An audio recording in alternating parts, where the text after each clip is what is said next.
If you have an interest in horses and love learning more about horses, the horse industry, teaching, or even managing your own horse business, then you're in the right place. We would love you to join us on our mission, which is to improve the lives of horses around the world through the education of riders, handlers, and trainers. So get comfortable, listen in, and enjoy. This is another of our popular Listener's Choice interviews, which we're playing over the weekend. We've chosen the most popular interviews for you to select the Listener's Choice winner. If you're not sure how the Listener's Choice competition works, have a look at horsechats.com/choice for the rules and the leaderboard. Today's guest is Russel Johnstone.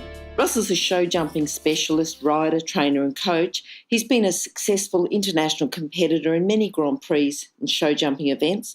He's won a World Cup qualifier and he's represented Australia in Nations Cup all around Europe and rode in the Olympics. How are you today, Russel? Oh, I'm well, thanks, Glenys. Great. Russel, we normally start off with your favourite quote, which could be an inspirational quote or a quote that you use often when you're teaching. Have you got something for us? The harder I work, the luckier I get. Yes. Do you know who said that in the first place? No idea.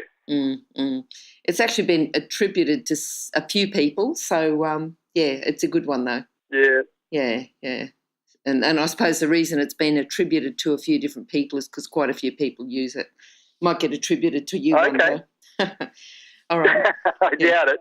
The other one, do you want another one, Glenys? The yes, other one please. I like is the old saying that practice makes perfect. Yeah. It's not really true. Only perfect practice makes perfect. Yes. There's no point in practicing a flawed technique because all you're going to do is perfect the flawed technique. Yep. All right, I think that's something for people to remember as well. Yeah.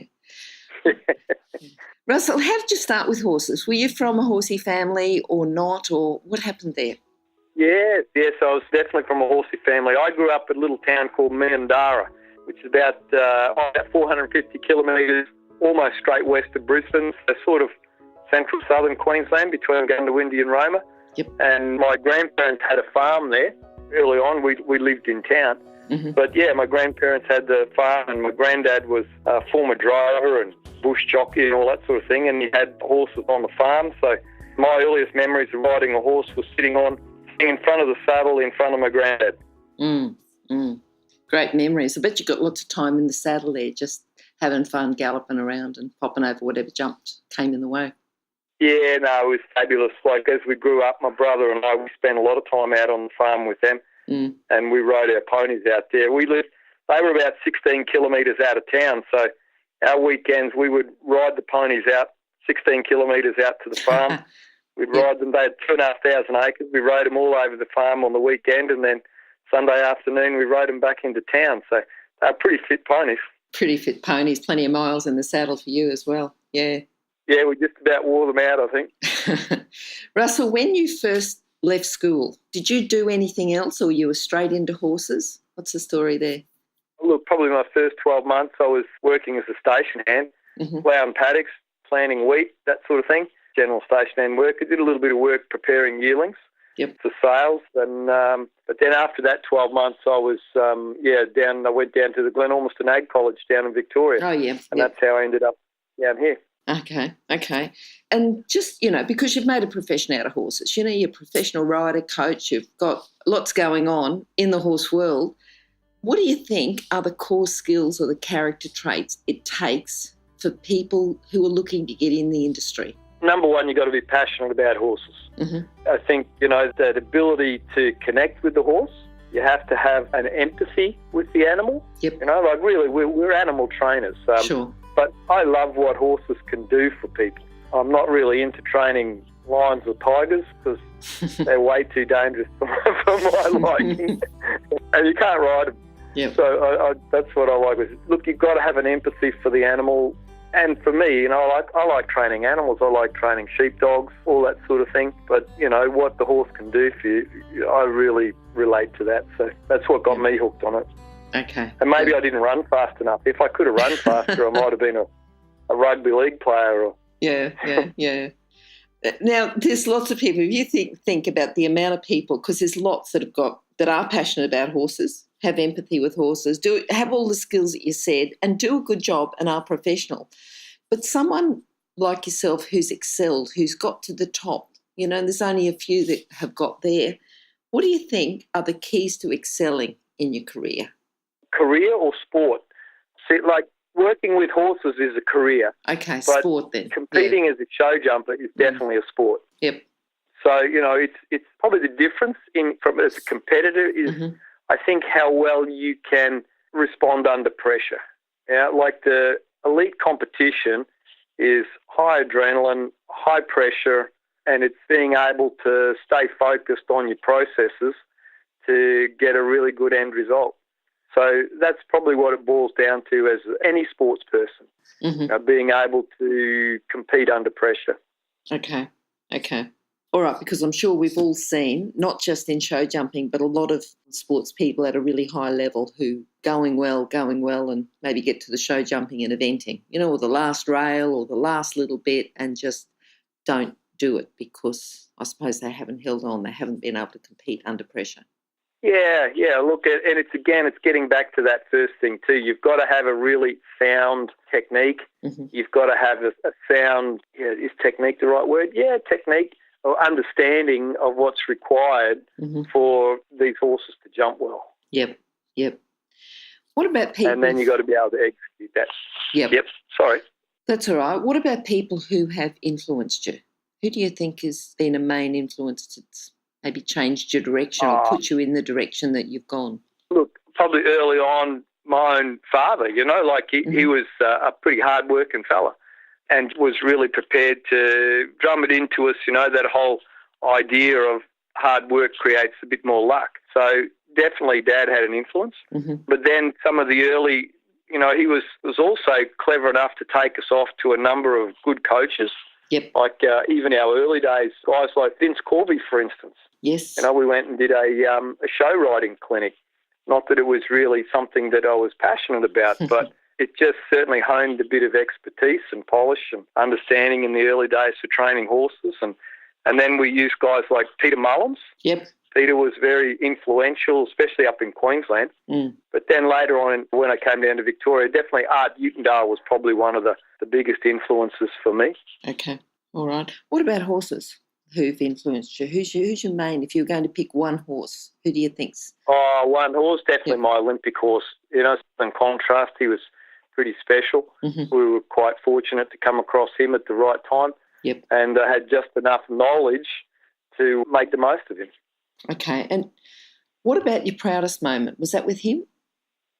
Yeah, walking into an opening ceremony for an Olympic Games is pretty unique. That's not something that many people get to do, and, that was a real highlight. Yep. All right, now, as a competitor and also a coach, I'm sure you see a lot of riders around that you just think, if only you knew this, just a common fault that they do, a common challenge they might have. What's something that they do, and how would you fix it if you were coaching them? Common fault. Yeah, look, probably one of the biggest common faults with show jumpers is riders actually overriding a little, being a little bit too strong. And I often say to my students that our legs get a bit of a mind of their own. As riders, we tend to try and make the horses jump bigger or better. You can't make them jump bigger and better. You can just give them the opportunity to jump bigger and better. And again, that's a little bit of a nerves and adrenaline thing with the competition. We tend to over-leg horses in defences. So instead of getting good takeoff points, we end up pushing them in a little bit too close to the fences and push them through the fence. So, really it's a case of overriding. Okay. It's a little bit like golfers trying to overhit a ball. Okay. Tennis players trying to overhit a ball. Yep. It's a very similar scenario. Okay. Wait, can you hear anything? No? That's because we're waiting for someone with a good quality horse product to be advertised here. If that's you, then contact us, horsechats@horsechats.com, and we'll send you the details. Thanks. I'm sure you've had lots of ups that we've talked about, but I'm sure there's been downs as well. What's been your biggest challenge? Wow. Yeah. Challenges, making a living in Australia out of this sport. That's a major challenge. Yeah, yeah. Probably looking back in hindsight, it would have been better off to go overseas, whether it be Europe or the US or something like that, where the sport is, there's a lot more money involved in the sport. So from a competitive point of view, like I love competing. That's probably why I'm 52 years old and still doing it. Yep. I find it's a buzz. Yep. And to be able to be still competing at the elite level at my age is pretty unique for any sport, or for most other sports. You simply can't do it. So, it's great like that. But as far as, like the prize money overseas, the profile of the sport is superior. So, making a living out of it in Australia is definitely difficult. Do you find that many Australian coaches, instead of being professional riders like they may be overseas, they tend to be sports people, riders, and then professional coaches, so they have to coach to make a living rather than just being a professional rider? Yeah, look, it's like in my business here, coaching is a large part of it. Yep. You can look at different strategies for a business. Maybe perhaps I should be concentrating more on producing horses and less on coaching. But it's like a farmer. You spread your risk. So, we try to do a bit of everything. Yep. For us, when with the competition horses, we're really looking to sell horses long at the end of the day. And then the horses have got to stay sound. They've got to pass vet checks. And if that happens, fantastic. But if it doesn't, well, you're back to square one. So, really the coaching is cash flow. Yep. Okay. Have you got a book that you could recommend for our listeners today?